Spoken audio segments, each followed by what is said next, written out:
All right, everybody, this is part two. And if you're new, welcome, changing the lighting. Welcome to the BIPOC business series. If you're not familiar, this is actually a business series based on low cost, low capital startups, starting your own business, bringing your dreams and ideas to life. Even if you don't have a complete plan, guess what? I didn't either. I kind of made it up as I went. It's actually a good principle for life.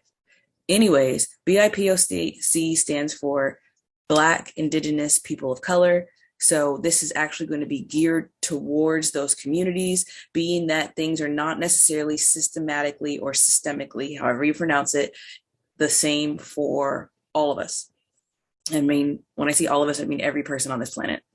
So we're not really going to get into the politics of those things. We're just going to get straight into the finances of these things and the applications. And I'm here to share as many resources as possible for free. I enjoyed bringing this to you. But if you did not watch the first video, I will link it in the description box below. This is going to be a YouTube exclusive series, and there's going to be 10 parts with some other things in between. And I only talk about things, I only teach things that I have experience in. So you will not hear me talk about pensions.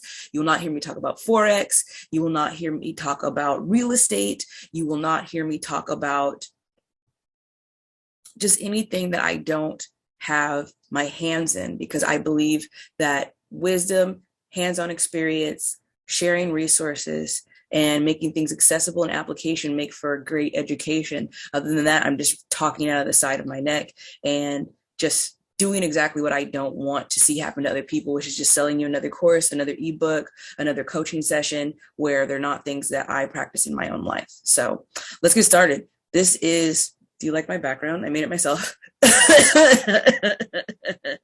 Don't worry, you're safe from my coughing because we're on the computer. But this is part two of the marketing. I lead with marketing and exposure because it's actually one of the most inexpensive things that you can do to get your business up and running.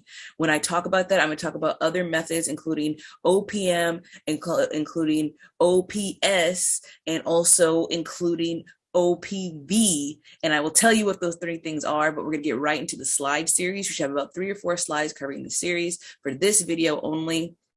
I'm sorry, there's like 30 slides for this series, but 3 or 4 slides for this video specifically. And then also I do want to tell you that some of the, let me say, if you have an issue with typos, this video is not for you. None of my videos are for you. I have a lot of typos in my writing, and I'm just about getting the point and the principle across. If you are a stickler for typos, then I'm not going to apologize, because I've come across a lot of people that refuse to work with me because of that. We are not in a professional setting where it is mandatory that I have everything sharply and specifically spelled correctly, because the principle and the application and taking action is more important. Because other than that, it's just another facet of analysis paralysis, where it's just a series of overthinking. In my experience, where I'm just like, your brain knows, there's actually a term for it, where your brain can read the message overall while the letters are rearranged. So if that's an issue for you, then I'm not the educator for you. So let's get into these slides. Share the screen, as well as don't be mean. And I can't add any music to this because I do not want to get flagged. Here we go. I'm so excited about this. So this is part 2 of marketing. You can actually start your lesson, your learning, your application from here if you choose to do so, which is totally fine. I cannot find my face. Where is my face? There I am.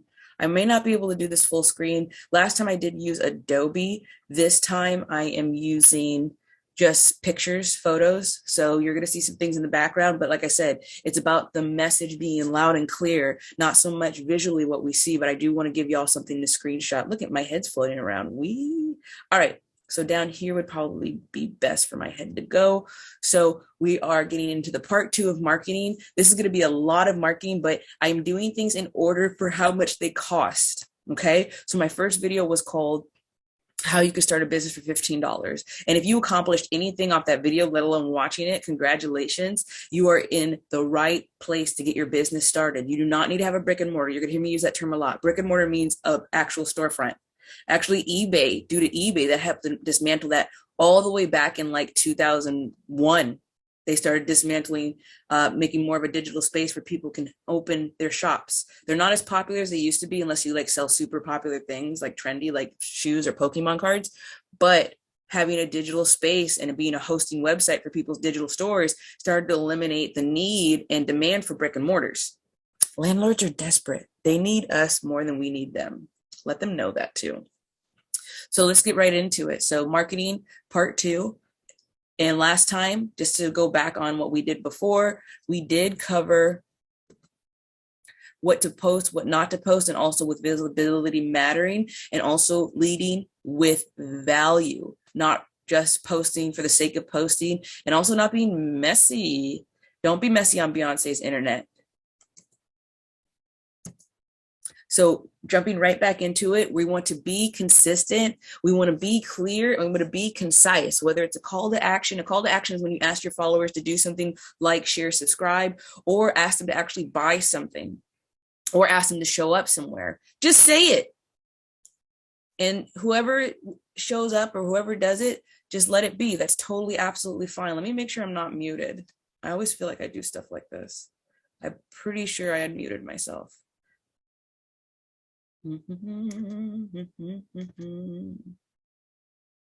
Ooh, hold on. Oh, I'm not muted. Great. Okay. So the thing about it is, just say what it is, but do not insult your followers. I was on the Instagrams today, and I was one of those people too. And controversy does get you seen and such, and there are certain frustrations that come with being an entrepreneur and a business owner. I just think that people are going to associate that kind of consistent posting with your brand. Remember, you are not your brand. You are a human being with opinions and criticisms and judgments. I think it's totally okay to have judgments, because judgment definition means to have a series of thoughts and decisions. I mean, a series of thoughts, clear, important thoughts, to make your decision. I don't believe in condemnation. Condemnation is, I think, what people think judgment is, where they believe that something or someone will never change. So if you are critical, that is totally fine. Put it in a journal or talk to a business consultant or a therapist. But making tweets about it is going to make people feel unwanted. And that's going to minimize your audience only to other business owners that share that same sentiment. And that might be a handful of people, because you're going to have the public be like, oh, well, I can't say, and I'm not going to say what the tweet was, because I just didn't agree with it and I don't need to drag nobody. But I will say that if I keep complaining, people are going to anticipate that from me. And I'm not a positive vibes only person, but I will say that it's not something I want to have with my cup of coffee in the morning. But this does not mean, though, when you're being concise and clear, and also to keep your page up and going, because a lot of people say, oh, post 3 times a day. That's ridiculous. And some people don't want to use post timing and things like that. You can hire somebody to do that for you, like I said. But if you're in a place where right now in this series, I'm meeting you where you're at, where you're doing this business on your own, then with all due respect, post when you can, but also post when you want. That's how you leverage your time on Instagram specifically. I do want to say I'm an Instagram-based business. That's where I got my start, but I am across multiple platforms. If you look me up, I'm on YouTube, TikTok, Nextdoor. I'm on Facebook. I'm on Twitter. I am on SoundCloud. Do not look that up, please. I'm also on Spotify, and I'm on Anchor FM if you're interested. I will link all those in the description box too if you want to follow my other content. It's the same person, but it's different. It's core, similar content, but every app, I will tell you, wants something different, whether it's the algorithm or your audience. But at your core, you still can remain who you are. People will unfollow you if you flood them with redundant content. I have done this so much. Now, there are some really good creators that I had to unfollow because it was a lot of, I was in my money motivation phase. But like I said, I'm not a fan of that. After doing that for a year, I got some great things from it, but I don't like being yelled at or being guilted for not accomplishing something in a certain window, as well as sometimes I don't like their audience. Like the comments, like Shade Room are the messiest people. Like that's the messiest part of the Black community I've ever seen. Like if you just want to find a bunch of homophobic stuff, Just go to the shade room. It is absolutely, and the people they support is just appalling. So I have unfollowed people with redundant content, also people that spam you with DMs, and it's just it's super obvious that they're using auto posting features, which no shade, like it does work. Like if you're doing text messaging, it can work. If you're doing email, of course, everybody knows they sign up for your newsletter. But when it comes to DMs, sometimes if you don't have that personal touch, it just seems really robotic. And we already get spammed with those robots already. The robots that are on Instagram now are disgusting. No, I do not want to see your first time. That's going to be terrible. And you're not even a real person. And yeah, it's gross.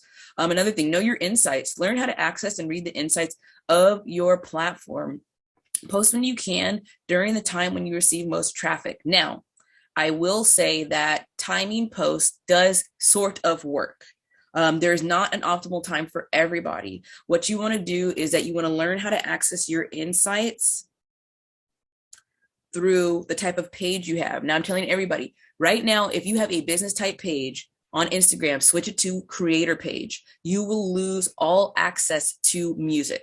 So switch it to creator page and then know how to access your insights. I will show you that really quick. I will stop sharing my screen and I will show you on my phone. Here, I'm back. Hey. And this is how you do it. So this is my page, the plant plug page. Let me lower this light so it's actually a little clearer. Ooh, this is not clear at all. Ooh, this is my camera. Ooh, what happened? Yikes. So I'm sorry, the quality of my camera is not really good, but if you can see the bulk,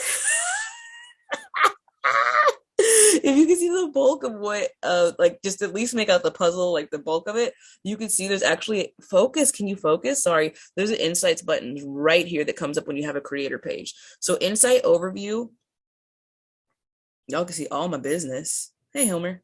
So insight overview is going to have your accounts reached and all that.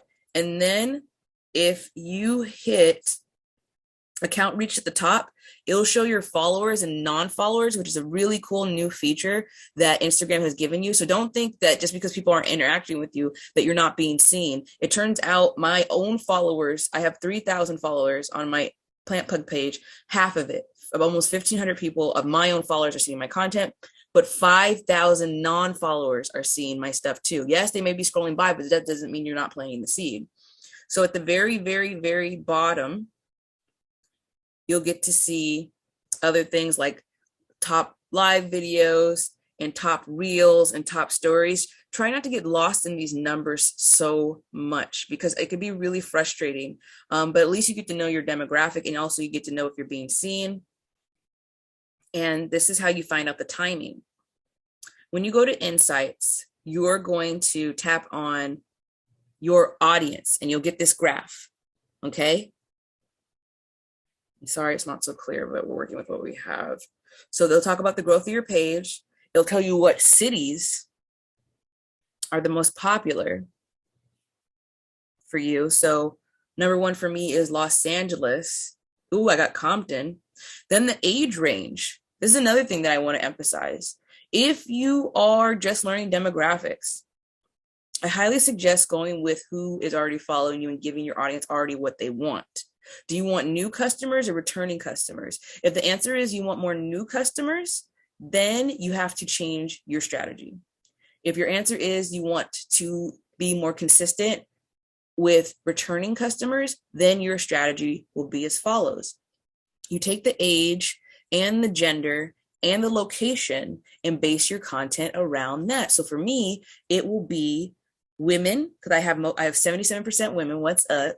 I would want more men to join, but a lot of men actually don't really garden. I don't know why. You remember the story of John Henry, the Black folktale? Great story. He can chop a tree, boy.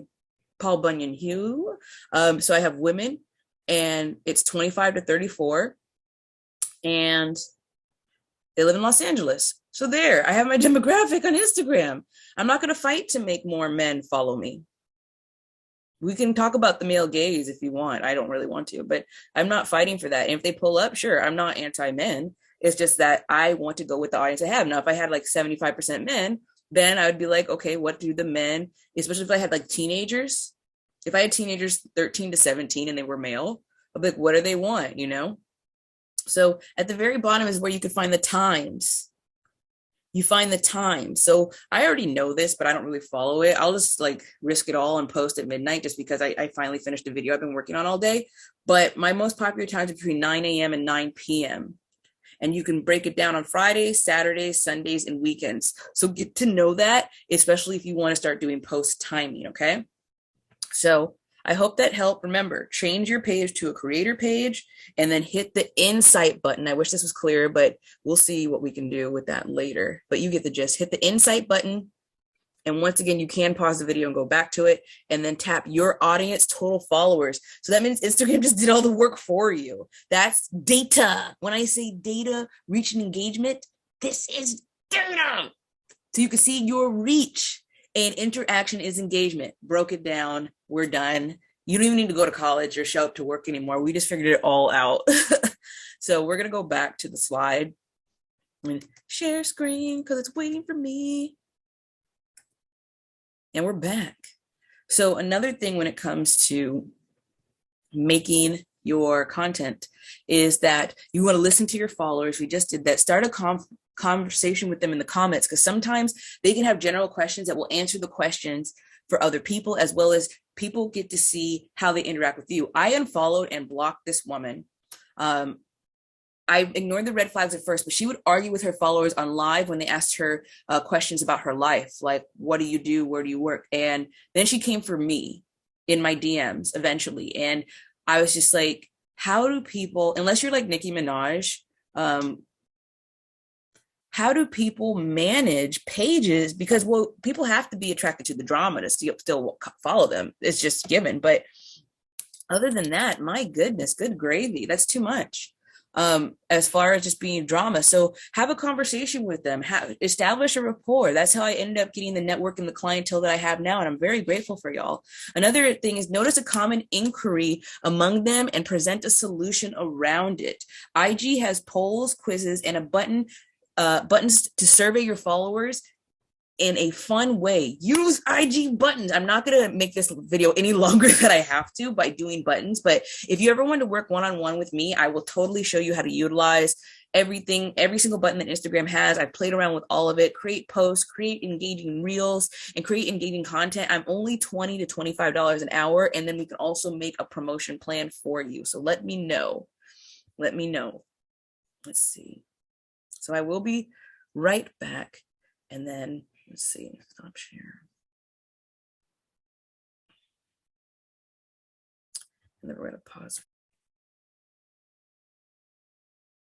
And we're back. Sorry, we had a small glitch in the matrix, and we're going to go right back to the post we had earlier. So like I was saying, we can also do buttons and do polls, ask them a question. And also, I would say that you would want your questions to be kind of not broad stroke. And also remember that some of your followers may be shy. Remind them of anonymity, especially when using things like the IG questions box and also the poll responses. And also make them feel safe to where they won't be spammed by you. So that's another thing. I've unfollowed and muted a lot of people that as soon as I comment on their page, they try to slide in my DMs and sell me something, or they want me to listen to their rap album, but they never ask me how I'm doing. No. Okay. So expectations will stop any creator in their tracks. So if you're expecting, like, you make a fire video, like I made some really fire content lately. And it got like, I did a reel for my second podcast, which premiered the other day. I will also put the podcast in the bio if you want to listen to, in the description box if you want to listen to it on Spotify. And it got 56 views. You know what? That's fine. That it was viewed as much as it should be. I'm in more acceptance than anything, but I don't want to get super frustrated, because in my first year, I would just get so burnt out. It's how I avoid burnout now, to where I wouldn't even want to do anything. And I would have to log off and delete the app for 3 days just to get my mind right. My expectations is like putting resentment in construction, or putting you're going to resent the process, and having faith in the process and being patient is vital to not just your online digital presence, but also to maintaining your business and also maintaining your well-being. So That's just where I was a year ago. I'm in a completely different space. I'm like, when it comes to where I'm at. And was it perfect? Like, was it perfect? No. There's actually, I was doing a podcast the other day, which I'll also link in the description box, where I said I didn't like 70% of the time. I did not like where I was at. It wasn't because fiscally, it was because mentally in my mindset, I did not like where I was at in that particular time. So another thing is, don't wait for the perfect time to post and the perfect reception. There's no such thing. And also when it comes to people's businesses, there's something I like to bring up called a soft release, or like a soft opening, and like there's a grand opening. So let me tell you the difference between the two. Soft releases are usually a lot smaller, a lot more intimate, which you can create with all your content, or if you have an event, and then you can have the big grand opening. Some people don't do pop-ups or don't even get their business started because they think they need the perfect type of equipment, like stainless steel, this and that, and live demos, and have a staff of 3 with big white shiny teeth ready to demo your product, as well as have the perfect booth. We're not doing Expo West here. If you don't know what Expo West is and you are a natural product business, look it up. Or if you're plant-based and you're vegan, look up Expo West. We're not, and also that's invitation only. We're not doing Expo West. We're doing the Black people flea market, or we're doing prosperity market, or we're doing a pop-up in downtown on a rooftop of a building, or in a warehouse that hasn't been used in 3 years. Like, you don't need to be super polished. You just need to show up and get in the habit of showing up. So the same thing with your content. It doesn't need to be super polished. If I look back at my last post, I was like, oh, the quality, even the quality with this, I'm very grateful that I can bring it to you, but also with support of followers and also getting my money up, I can get sharper HD picturing eventually. But is that my goal? No, it's the principle to put this forward. So put your brands forward. This is free. And then even if I get high quality, high definition equipment, I'm going to keep content free. So look at the percentages, not just the numbers. That's another thing people get lost in. Your percentage and your engagement. I seriously thought just because I had 15 people look at my stuff, that's like 1%. That's actually 0.5% of my whole audience. But that's just the stories part. When looking at the whole, it turns out it's 50%. Because 1,500 out of 3,000 just doesn't seem like enough, right? What is that? But 50%, that's great. That's half a return, like on my investment. Why not? And that's just within a week.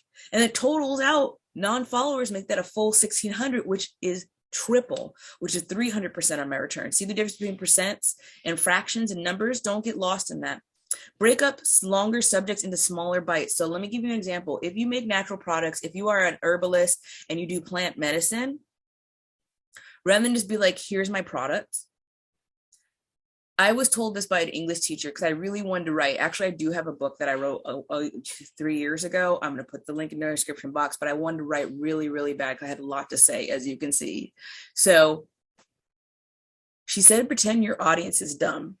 And this is the thing, that's not disrespectful if you know what the word dumb means. How dumb is used in society is completely different than how it is by textbook definition. In definition, the dictionary, Webster's dictionary, it says dumb means to be without words. That's why dumbbells are called what they're called in bodybuilding. They don't make any sound when people are lifting weights.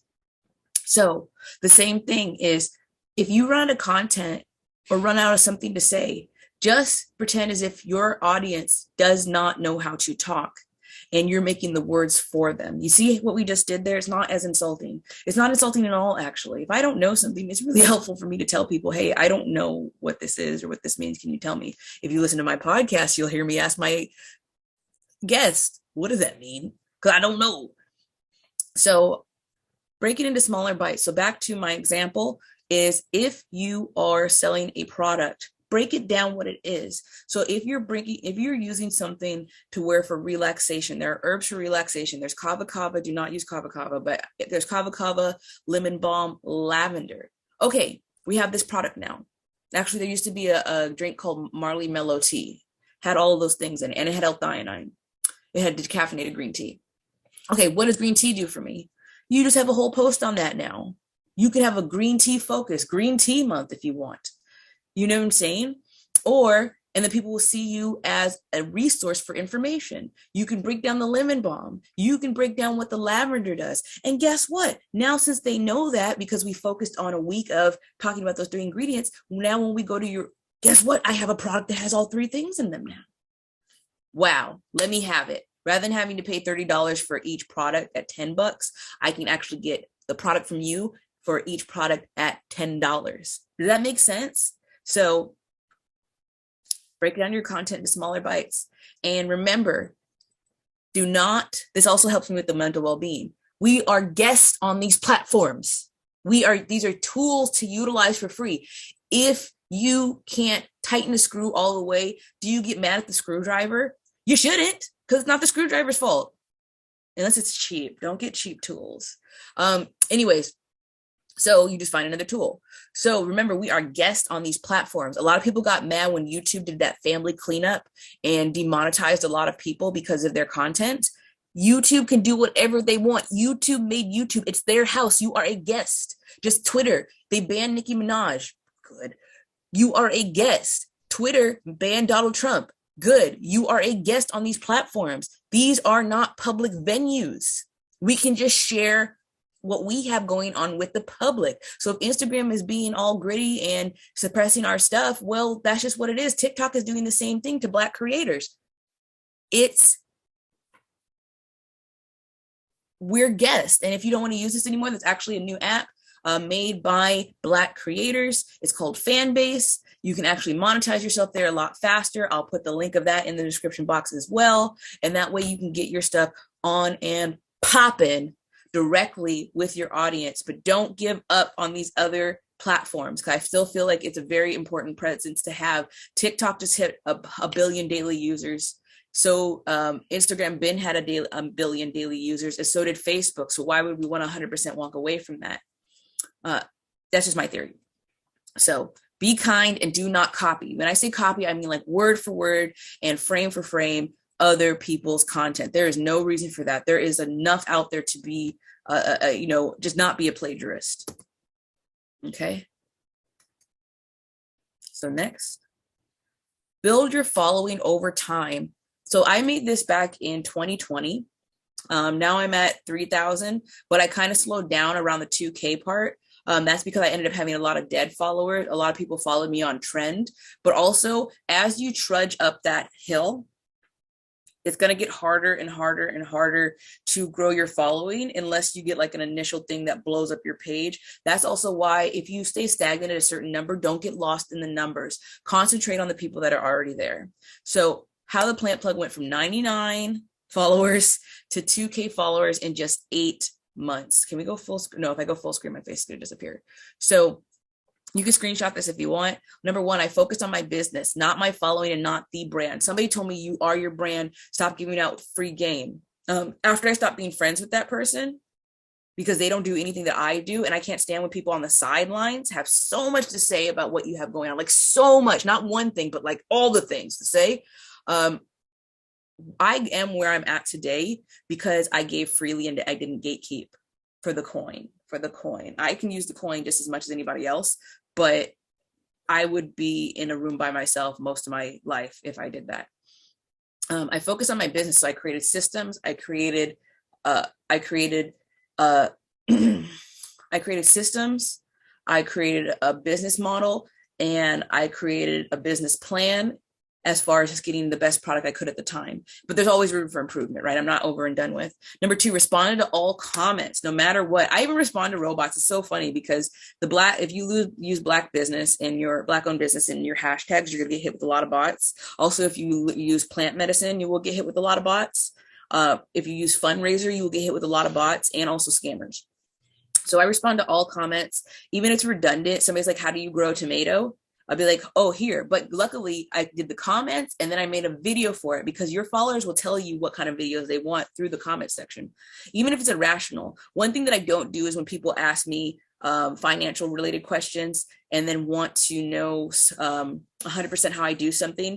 And it's not fair to my other clients, because my other clients pay, even if it's like $10, and some people will really try to suck you dry for free, which I don't think is okay. but they want you to bring it to them. That's the frustrating part. They want you to bring the know-how to them rather than they can just look it up on their own. That's another reason why all creators need to be paid in some way, shape, or form. Next, number 3, took advantage of all other pages offering free promos. I was really fortunate. The Chocolate Botanist, shout out to Chocolate Botanist. They actually have a YouTube. I will put their YouTube also in the description box. Shout out to Black Dollar Friday. They were super generous. They had free promo Friday all the time. Shout out to Network and Chill. Black owned 2 women that have it's a party, but it's a pop-up here in LA. They repost your stuff for free without question.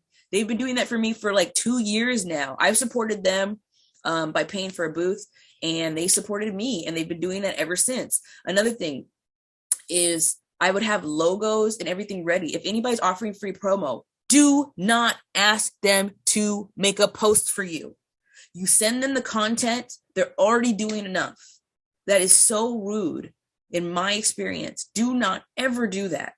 And if they end up asking you, oh, hey, or prompting, okay, I did the free promo for you, not a back and forth, because we do give relationships. It's not give take. It's not tit for tat.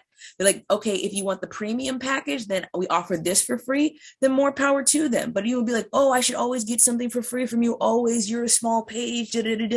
No. Beggars shouldn't be choosers, and we should not be begging in the first place. But if somebody offers you a free service, remember, it's service is still service, whether it's free or not.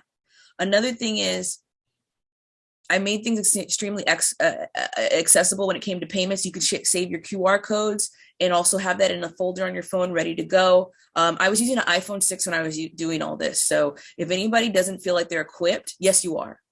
Unless you have a Razr flip phone, then I don't know what to tell you. But other than that, I had an iPhone 6 when I was doing this for the first 13 months of my business, and you should still be able to do these things if you want to. Another thing, number 4, did not commit to any work offer I was not comfortable taking. So I did have people slide in my DMs. That is not inappropriate. I had to block many men because they wanted something other than plants from me, as well as I had to block anybody that was sending me invitations to things I wasn't comfortable with. As far as just trying to have me on some type of indoctrination. Just because I believe in natural healing does not mean I believe in some of the other theories that come with it and other belief systems in other communities. I do not mess with anybody that shows homophobic, a misogynist, patriarchal, violent tendencies in any of their posts. And I had to block a lot of people like that. I've had some people message me say, oh, once I get away from my wife, I'll be able to come see what kind of plants you have to sell. Sir, I do not want anything you are selling. And also that you can cut. I honestly, as much as I love helping people establish their gardens, I prefer to work at schools because of it.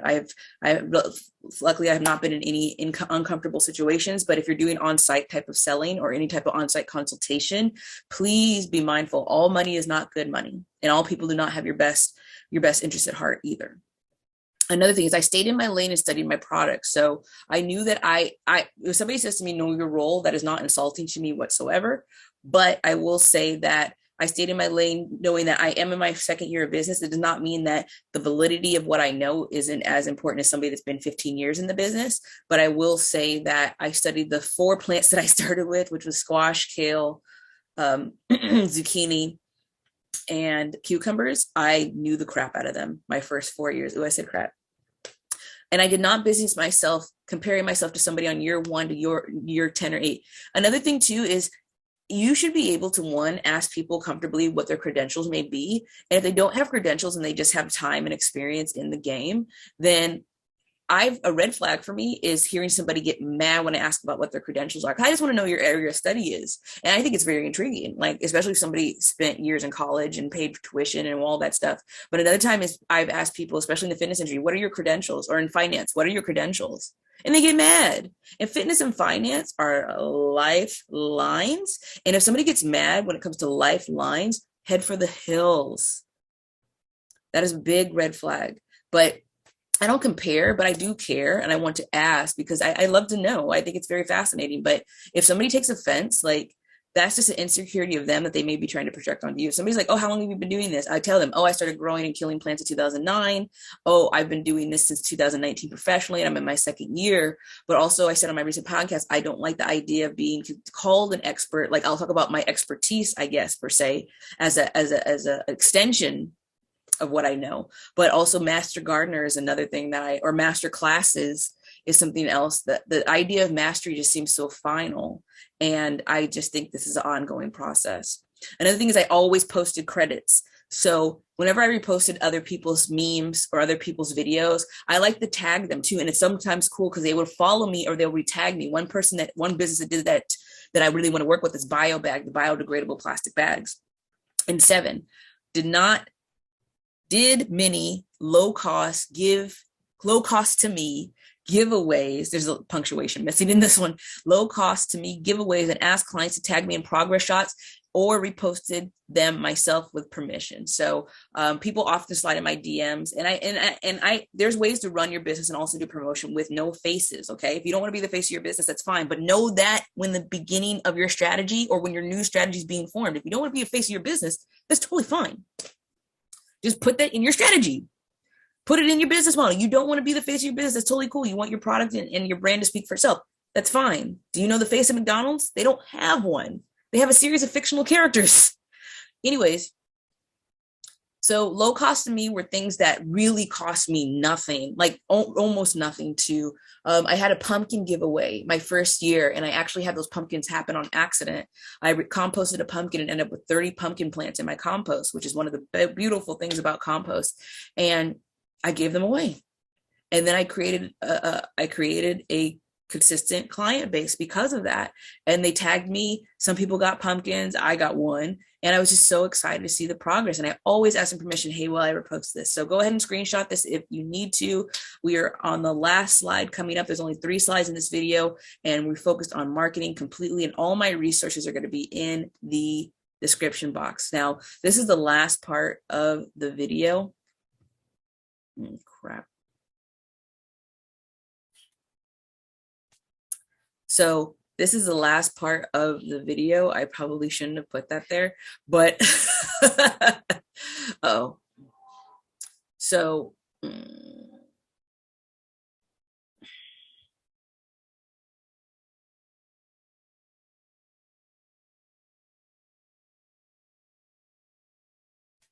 let's see. All right, y'all, we're at the very last part of our video, and we're going to share screen right now and get into it. Let's see. There we go.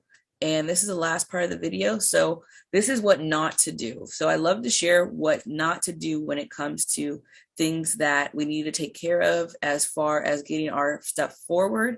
And also, like I said, not being messy on Instagram, but I also like to share what worked for me and what didn't work for me when I was doing my trial and error and also refining my plan of action. So what not to do digitally. I ran an Instagram-based business, not following their guidelines. Oh, if I run an Instagram-based business, not following their guidelines, that could mean I could be banned. So we talked about not buying ghost followers. We talked about not spamming people. We talked about not being messy, but I could be banned and also ultimately lose my marketplace. Shadow banning is real. How you find out if you are shadow banned, let me show you really quick. I have to stop sharing again. And we're going to pop up and open my phone. Here we go. I didn't upgrade my phone until like about a year in. So how you find out you're shadow banned is on your profile page. Let me turn this off so it's a little better. Oh, that did not help. On your profile page, what you're going to do is you're going to hit the top 3 lines on your profile page, and then you're going to hit settings. Okay. And then you're going to have this list of things: follow, invite friends, notifications, creator, privacy. And then you're going to go to the bottom and hit account. Okay. So account is going to say saved, fundraisers, close friends, account status. So what you do is, let's see. Oops, I think I did this incorrectly. Oh, my bad. So let's start this over. So you hit the top 3 lines. Okay. Then you hit settings, and then you hit help. Then you hit help, and then you hit support request. You're going to see reports, violations, and monetization support. So monetization support is if you are getting badges, and they said that they're going to monetize IGTV. I've yet to see that. That's been a rumor. Don't know, because they're the only. Twitter doesn't, but they're the only video based app or clock app that does not pay you for anything. Facebook doesn't either, but they're behind. You hit violations. So I have two. I don't try to appeal them or anything. I was shadow banned 2 separate times last year and once this year. That's when they super suppress you because they think you're problematic. And if you keep getting reported, then you'll eventually have your page taken down. But I have one because I commented on a tarot reading, if they can save it. And I guess they thought I was trying to facilitate some type of services from this person. And then another one is somebody reported me for selling weed. I don't sell weed. So I was shadow banned for some point. So I'll go over that one more time. So if you want to check if you have any shadow ban or violations, you go to your profile on Instagram, you hit the top 3 lines in the top of your page. Okay. And then you hit settings, you go to the bottom and hit help. And then you hit support request and see if you have any violations. So I have 2, and I don't know how long they're going to stay there, but I definitely have 2. Okay. So back to sharing the page. And this is our last slide, y'all. So what not to do is not get banned. Another thing is stop blaming the algorithm. We already know the game. I know the phrase don't hate the player, hate the game, but if the whole thing is just whack sometimes, then we just have to deal with it, we know lemons are sour. If you don't like sour, what do? You make lemonade. And if you don't like lemonade, you throw the lemon at somebody or at something to make yourself feel better. So you follow for follow without engagement can be a losing battle in the long run. I do not do follow for following, especially with people that I don't know. Now, if you create a community or you're part of a community, I always suggest getting in a real life network, like real human people, and then creating that community on Instagram. I've tried to create communities through messaging on Instagram before, where we all pre-post everybody's content. Eventually people stopped posting. It was just me posting, the only person posting, and people stopped responding. So I just stopped doing it too, and I moved on to this. So IG does create more visibility for those who interact more with their own followers. So I say this a lot. Instagram rewards engagement. You yourself can put out things to prompt engagement, meaning people are actually touching buttons to like, share, interact with your posts. All you can do is prompt and promote the engagement. You can't force it. So that's where the frustration comes. If your followers are not engaging with your stuff, then try a different strategy. People are like that. A lot of people just stare at my stuff. And that's it. Well, I want to be seen, but they don't say nothing, which is fine too. So next is never pay for followers. IG will remove them and limit your page. I've seen people do it. I've seen their IG lives jump from 55 people to 3,000 people. And then all these bots come into play. I don't know how much they're paying for it. I do not want to do it. It's not real people. I won't get real people and I won't get real sales. So in IG, I've seen they did the big purge about 2 years ago in 2019, and people were upset. Well, you need to stop buying followers, or you need to stop having all these bots in your page. Whenever I see people unfollow me, I don't think it's real people unfollowing me when I look at my data. It's robots. It's robots. It's robots all the time. Another thing is always be prepared and have a business card ready. I will say this. This is the hill that I'm going to die on when it comes to marketing. Don't sleep on printed materials. Do not 100% rely on digital. How many times have you wanted to exchange contact with somebody and you have been empty pocketed? To this day, I keep business cards. This is actually my first business card that I ever printed. There's a lot of errors on here, as far as not grammar. Actually, I spelled everything correctly, but it's very saturated, and I'll explain what that is later. And then also pounding the pavement. My demographic may not be, especially with gardening and what I do, are not really digitally inclined as if that is their forefront. That's not their focus. I want face-to-face interaction just as much as they do. So boom, bust out that business card. And also, I don't want everybody to have my phone number. So you want to always be prepared to have a business card ready. Also, when it comes to pamphlets, leaflets, soft material, soft literature about what it is you do. If you just sell ebooks, you won't have as much impact as people that sell physical books. Do both. Now, if you don't have the money for inventory, I understand that. How I did it was I did blurb, and I'll put the link in the description box when I printed my book. And I printed only 20 copies because that's how much I think I would sell. And then I gave the digital option to anybody that preferred that method too. And I sold a couple books. It wasn't really my super focus. I'm just glad that I got it done. But I'll put blurb if you want to sell printed copies of anything, and then also see how much it costs, and then set your pricing and possibly get your book on Amazon. Use my blurb link below in the description box, and then get your stuff popping. Another thing is keep the same color and logo scheme. A lot of people do this all the time where they're constantly changing it. Stop rebranding and changing the logos and the typeface constantly. So this was my first card. As you can see, I use four different types of font. Don't do that. And then also my slogan at the bottom, let's barter and boogie, is you can't even read that. But I kept the same color scheme for the plant plug. I didn't know the plant plug was going to be. I made these cards back in 2014. I didn't even have a job, and I had a business. I was promoting a business with no business. And then down below, you can see my new. It looks really familiar. Actually, if you have one of my business cards now, this will look very familiar. This is where I started. I started giving out my business cards as seed packets. So these are actually seeds from my farm. They were cantaloupe seeds and sunflower seeds at the time. This was back in November. I was giving these out November of 2020.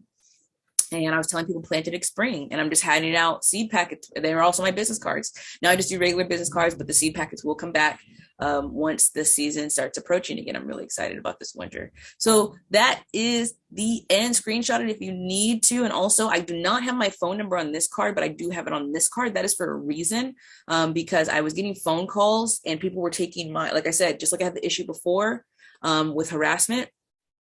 It still persists. So I have to change what I do, unfortunately, because people don't know how to act. And I do not have my phone number on this card. And also, I strongly suggest getting a Google phone number for your business, and also get a business address, not your home business. So if you have an LLC already, and if you already have your phone number listed as your business number, be careful with that, because what's attached to that is your public information. It's actually your house. And I can find it very easily, just like people can do it to me. So please stay safe out there, as well as thank you, everybody. We're going to stop sharing. Thank you, everybody, for participating and watching the second video. This video was a lot longer. I believe it's like 45 to 60 minutes, but a bevy of free information for the marketing part. And please join us for part 3 of the business series that's free, and share with somebody. Like, you hear people talk about all the time, I want to start a business, but I don't know what to do. Well, let's get doing. Watch my series. It's still free. Like and subscribe and share, and tell somebody that we're out here getting money. And I try to do it too. I told you how to start a business for $15. So thank you again. I will check you guys on the next one. I don't know what that means. I don't know why that came into my head, but I will. I really enjoy doing this. And comment below any questions you may have. I'll be more than happy to answer any general questions. And also, you can follow me on Instagram for more daily tips on the regular. See you later. Peace. See you later. Ooh, I'm coming to you in HD. So thank you for checking out that video. I did fail to mention, though, 3 parts of homework that I want to give you moving forward, parlaying into the next video. One is switch your business page or any type of Instagram page you may have to a creator page. Another thing is dedicate at least 1 post a week, a quality post, a post that you really want to put forward, and just put that out there. And also another thing is learn the difference between data, learn your insights, and also learn about the buttons on Instagram and how you can create and generate more engagement for yourself. And number 4, if you want to do some bonus homework, get yourself across multiple platforms. I can't emphasize that enough, especially with the shutdown that's happened. And also, it's a great way to try to build audiences elsewhere, because other people do focus on other apps. Some people absolutely hate Instagram. And you can also more likely get and gain multi sources of monetization. It is going to be passive income. It's all coins, and it turns into dollars eventually. So that is your homework. Thanks, and check out the next video coming soon in about a week.